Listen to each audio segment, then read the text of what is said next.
Благодарам, председателя. Почитувани колеги, почитувани граѓани, почитувани лозари. Мораме, покрај целата дискусија која што имавме во изминатите 2 дена, а секако се во интерес на лозаропроизводителите и надминување на нивните маки преку некои адхок решенија кои што треба да се превземат, благодарение на неажурноста на владата и на министерството, мораме да почнеме од одредени планови кои што ја имале сегашните носители на извршната власт, односно премиерот и министрите. Од фамозните изјави во стилот дека откупувачите ќе се тепаат кој да ја откупи робата, односно кој да го откупи земјоделското производство, а се однесуваше на раноградинарството, до типот на изјави дека сите ќе бидат заштитени и конкретно премиерот Заев во 2016 година ветува вака: ваше е да произведете, да го создадете родот. Државата не подоцна од мај јавно ќе ги објави цените на белото и цените на црното грозје. Државата е таа која што ќе ја гарантира исплатата на откупот. Власта ќе си има работа со откупувачите. Ако треба, ќе загуби, ама никогаш повеќе вие нема да губите. Ќе загуби владата и нема зијан ако владата им пушти пари, односно му пушти пари на својот народ. Не случајно ја цитирам оваа изјава. Вели, државата е таа која ќе гарантира исплата на откупот. Па зошто сите овде ревносно во досегашните изјави застапувате дека во пазарна економија државата никако не можела да интервенира, никако не можела да се меша во договорните односи помеѓу винариите и лозаропроизводителите? Да, пазарна економија, пазарот ја диктира цената, побарувачката и производството. Меѓутоа, на вака паушални дадени изјави, јавно дадени изјави, јавниот збор треба да тежи. Во други држави, каде што демократијата е на највисоко ниво, односно, каде што се водат такви јавни дебати, јавно дадени изјави, почитувани, јавно дадени изјави се земаат за доказ во обештетување на граѓани према кои се насочени, а од страна на функционерите кои што јавно ги дале не ги исполниле, односно судовите ги земаат како доказ. Само во нашата Република Македонија највисоки извршители на функциите на извршната власт како премиерот, неговиот збор не важи. Зошто ова го кажувам? Пазарната економија, за која што сите ја застапуваме и е темелна вредност, да, треба да ја застапуваме и треба да воспоставиме, односно да се воспостави систем на мерки кој што оваа пазарна економија слободно ќе профункционира. А од типот на тоа дека винариите морале да го почитуваат, еве не го почитуваат. Сте се договарале, не сте се договориле. Ама од дневно политички цели, после секоја средба излегувате со тоа дека сте договорени.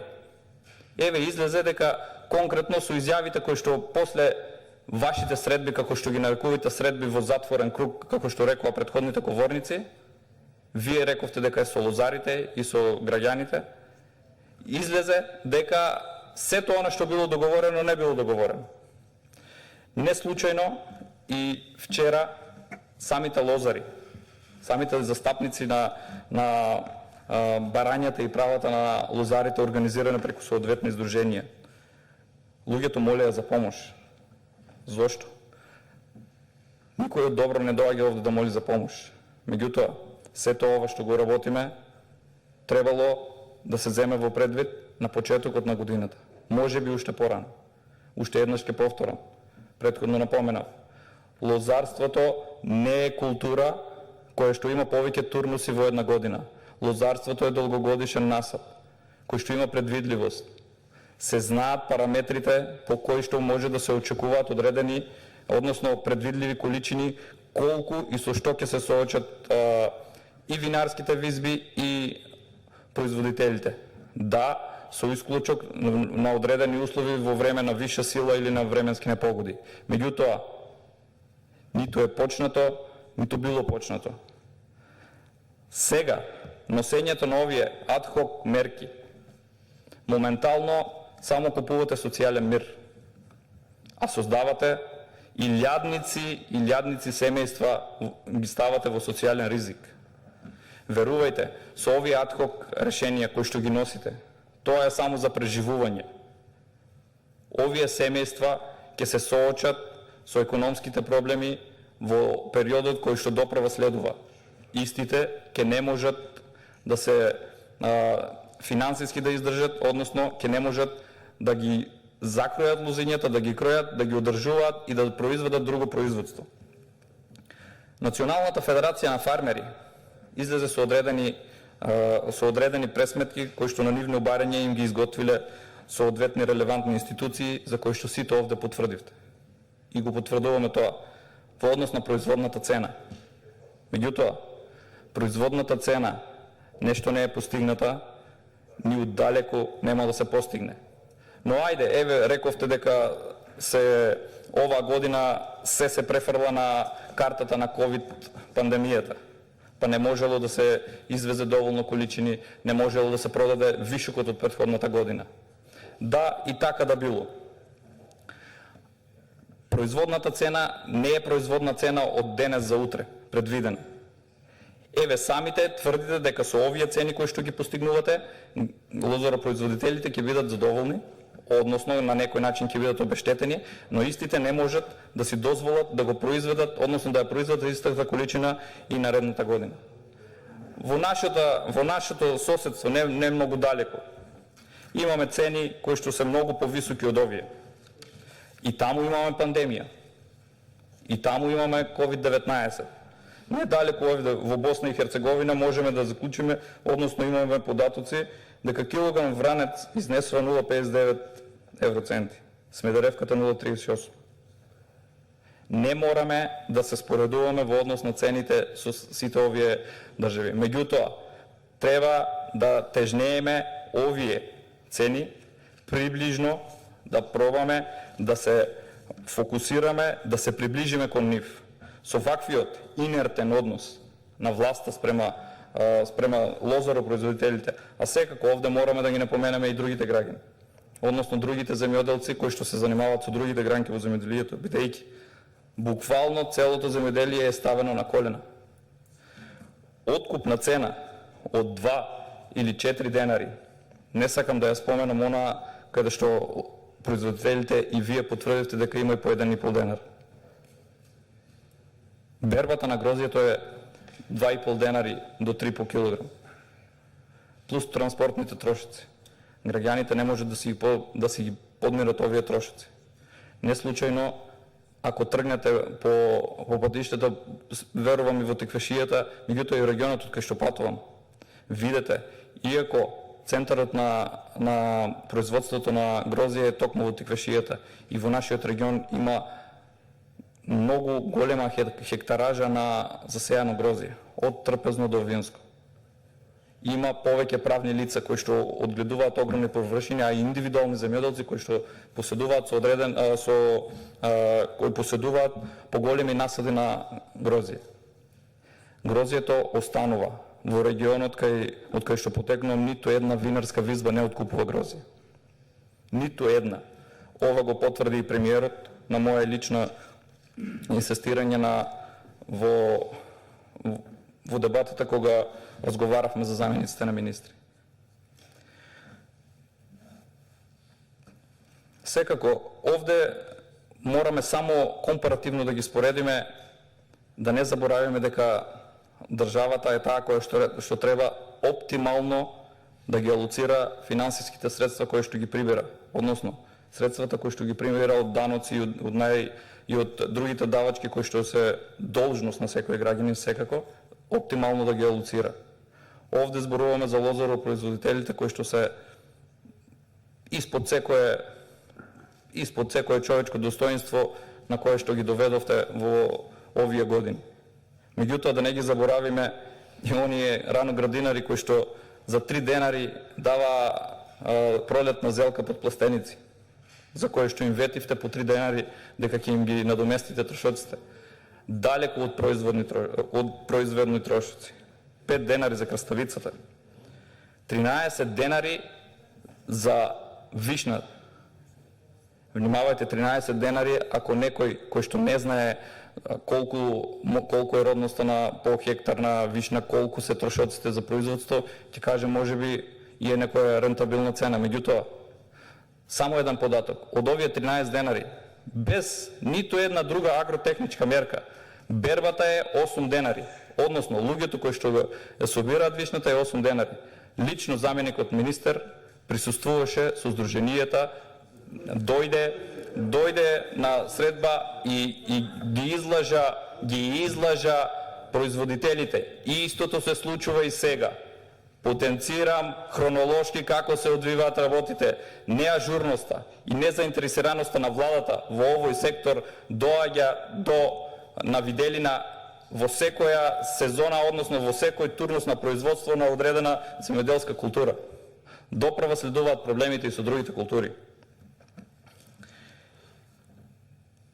На претходна реплика на колешката која што зборуваше, истата потврди дека субвенциите во време на ВМРО ДПМН се драстично зголемени од 5 милиони на 150 милиони евра. За поздрав и за чест е тоа што ги продолживте. Тоа е веќе стекнато право, граѓаните го чувствуваат како стекнато право кое што треба да им се исплаќа, односно земјоделците. Уште еднаш ќе повторам дека е за почит да се продолжи и по можност со оптимална распределба истите да може и да се зголемуваат во догледен период. Како би постигнале некое достоинство на оние земјоделски стопанства кои што се занимаваат и со лозарство и со другите гранки во земјоделието. Меѓутоа, имаме неисплатени субвенции. Иако овде тврдите и тврдевте дека сите субвенции се исплатени. Истите ниту се исплатени, ниту она што го ветивте ќе ги исплатите до крајот на годината. Оние средства кои што се за откупен килограм во одредени најразлични култури, секако овде претпоставувам ќе биде ваква ситуацијата и со грозјето, за во преработувачки капацитети не се исплатени повеќе од 2 и 3 години. Истото се случува и со млекарите. Спомнуваме помош на државата кон лозаропроизводителите. По хектар или по декар, како сакате така ќе ги зборуваме субвенциите. Зборувате за зелена нафта која што ќе им излезе во пресрет, односно ќе им помогне на земјоделците, односно и на лозарите. Заборавате дека токму овие земјоделци, овие лозаропроизводители кои што ја обработуваат земјата и кои што имаат повеќе агротехнички мерки со својата механизација, истата оваа влада на 2 пати ја качуваше акцизата за нафтените деривати. Со груба проценка од околу 10 денари по литар нафта. И вие сега им давате, односно не им давате, тоа ги следува, тие се пари од буџетот, зелена нафта има граѓани кои што ги земат од 500 денари, повеќе ги кошта изработката на картичките, отколку што ќе земат, односно ќе добијат така наречена зелена нафта до некои си просечни 3 до 4 илјади денари. Жално и за лозарите, и за овоштарите, и за сите. Оваа влада ја покачи нафтата во бројка од околу 10 денари по литар гориво. Пресметете колку гориво троши едно просечно земјоделско семејство и сето ова ќе ви биде јасно. Колку од ова е насочено кон развој на земјоделието, колку од ова е насочено кон зголемување на производството на лозарите и колку вие се грижите за овие граѓани.